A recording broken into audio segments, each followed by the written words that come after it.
നസ്ലിൻ്റെതായി പുറത്തിറങ്ങാനിരിക്കുന്ന ഏറ്റവും പുതിയ ചിത്രമാണ് മോളിവുഡ് ടൈംസ്. ടീസർ കഴിഞ്ഞ ദിവസം പുറത്തിറങ്ങിയിരുന്നു. ടീസർ കണ്ട പലരും ഇത് നസ്ലിൻ്റെ രണ്ടാം 100 കോടി പടം എന്നാണ് പ്രതീക്ഷ വയ്ക്കുന്നത്. തനിക്ക് വളരെ പ്രതീക്ഷയുള്ള സിനിമയാണ് മോളിവുഡ് ടൈംസ് എന്നും സിനിമയുടെ റിസൾട്ടിൽ താൻ ഹാപ്പിയാണെന്നും സിനിമയുടെ ടീസർ ലോഞ്ചിൽ നസ്ലിൻ പറഞ്ഞിരുന്നു.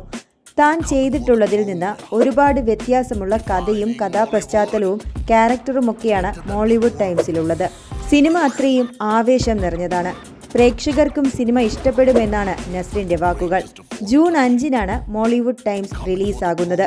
സിനിമയുടെ പശ്ചാത്തലത്തിലുള്ള ഒരു സിനിമയാണിത്. സംവിധായകനാകാൻ ലക്ഷ്യം വയ്ക്കുന്ന ഒരു ചെറുപ്പക്കാരൻ്റെ കഥ. വിനീത് മാധവൻ എന്ന കഥാപാത്രമായാണ് നസ്ലിൻ ചിത്രത്തിലെത്തുന്നത്. അഭിനവ് സുന്ദർ നായക് സംവിധാനം ചെയ്യുന്ന ഈ സിനിമ ആഷിഖ് ഉസ്മാൻ പ്രൊഡക്ഷൻസിന്റെ ബാനറിൽ ആഷിഖ് ഉസ്മാനാണ് നിർമ്മിക്കുന്നത്. ചിത്രത്തിൽ സംഗീത് പ്രതാപ്, ഷറഫുദ്ദീൻ എന്നിവരും പ്രധാന വേഷങ്ങളിൽ എത്തുന്നുണ്ട്.